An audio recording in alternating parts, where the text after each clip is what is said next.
Order! Order! You are an incorrigible delinquent at times. Behave yourself, man!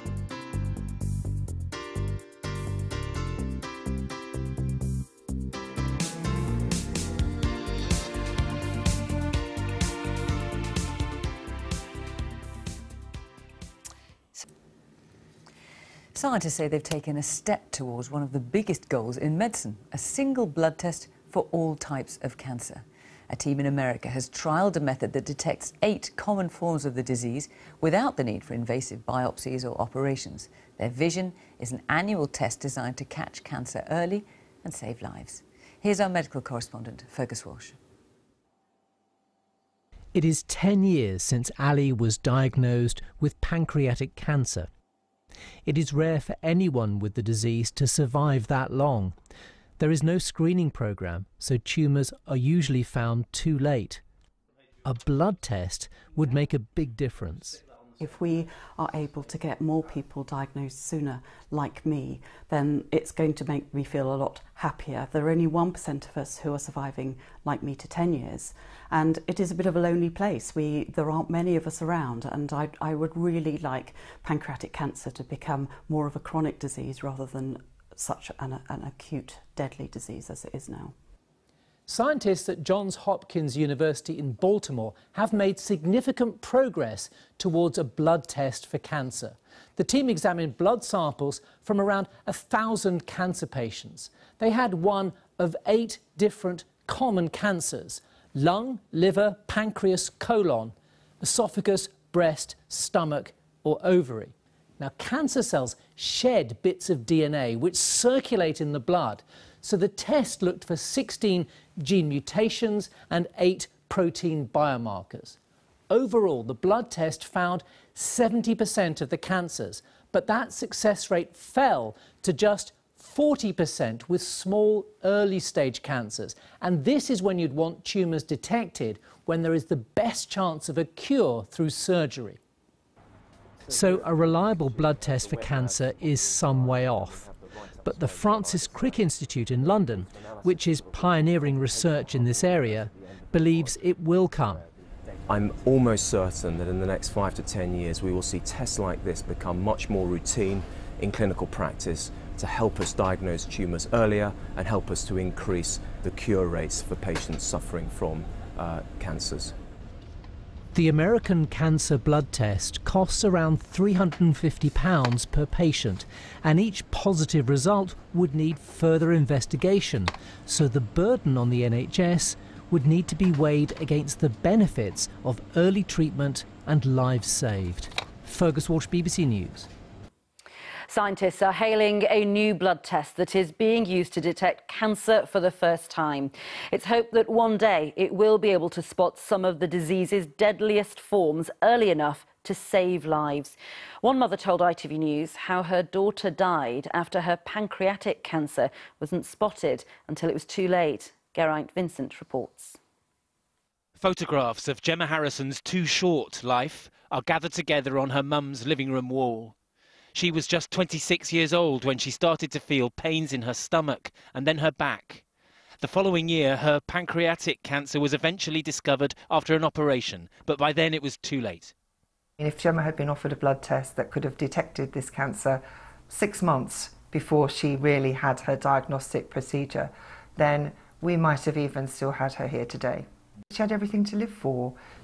Scientists in America think they're getting closer to the kind of test which might have saved Gemma's life. They say they can detect in the bloodstream the proteins and changes to DNA generated by cancer cells.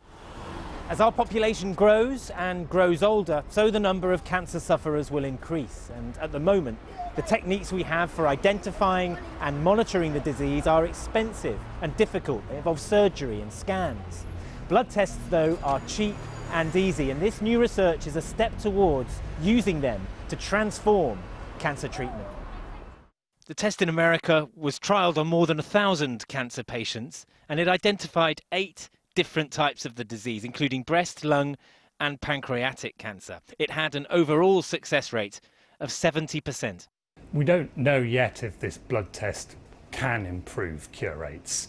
There's the great promise that by detecting cancers when they're suitable for surgery, it could substantially improve the chances of cure.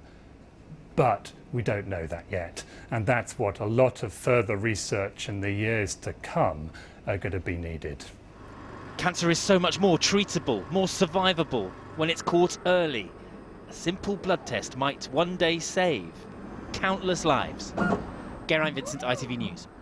Now, scientists in the US say they've developed a blood test that has the potential to change the way cancers are detected, allowing doctors to act much sooner. The process, called CancerSeek, screens for 8 common forms of the disease and helps identify where tumours are in the body. The work being done in this American lab could change the way cancer is detected, potentially saving countless lives in the future. Scientists at the Johns Hopkins School of Medicine in Baltimore have developed a blood test which can detect tumours much earlier than is possible at the moment. The so-called CancerSeek test aims to detect the first stages of 8 cancers, including ovary and pancreatic. Such a breakthrough could prove so important as forms of the disease such as these have so few symptoms, they often don't get picked up until it's too late. The test works by detecting the tiny traces of protein and mutated DNA that are released into the bloodstream when tumours form. If it fulfills its promise, it has the potential to identify those traces before they spread, hugely increasing survival rates. But it's still very early days. This is a very early stage of the development of the blood test, and there's a lot of work still to be done to really work out whether it can improve the cure rates of cancer, but it's a really promising first step. Trials have so far been carried out on patients who already have cancer, and even then it's only worked on 70% of cases. There is obviously a long way to go, and it'll be years until we know if the process fulfills the potential that is being celebrated today. The next phase of tests will see CancerSeek used to detect cancers in apparently healthy people. Well, earlier I spoke to Joshua Cohen, the lead author on the CancerSeek study at the Johns Hopkins Kimmel Cancer Center in Baltimore, and I began by asking him why this new test only has a 70% accuracy rate.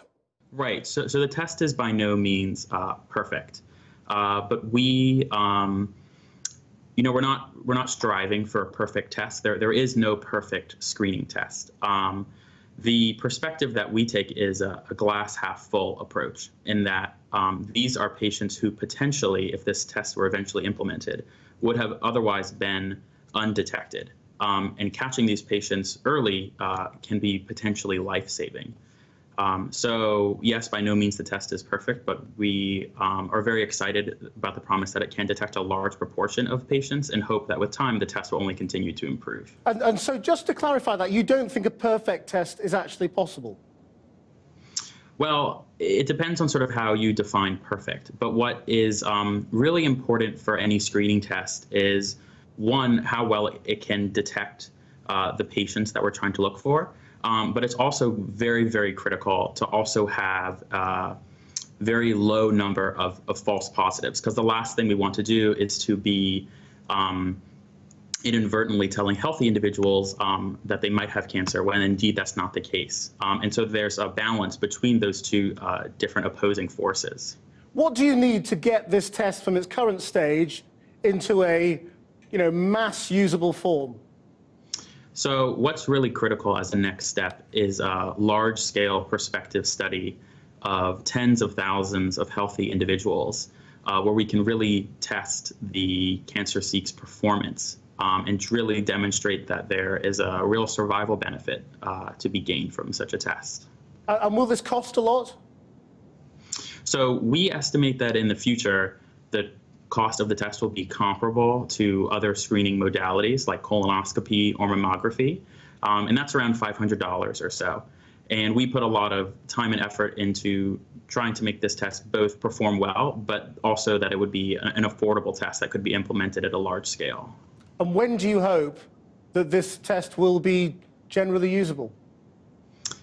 That's a great question, and it's hard to say, because it's really, I think, dependent on the next studies that are done, though those will be really key in determining how quickly these sorts of tests can be implemented. I think this is first step and a major first step, but I still think there's a significant amount of work to be done. Joshua Cohen, thank you very much.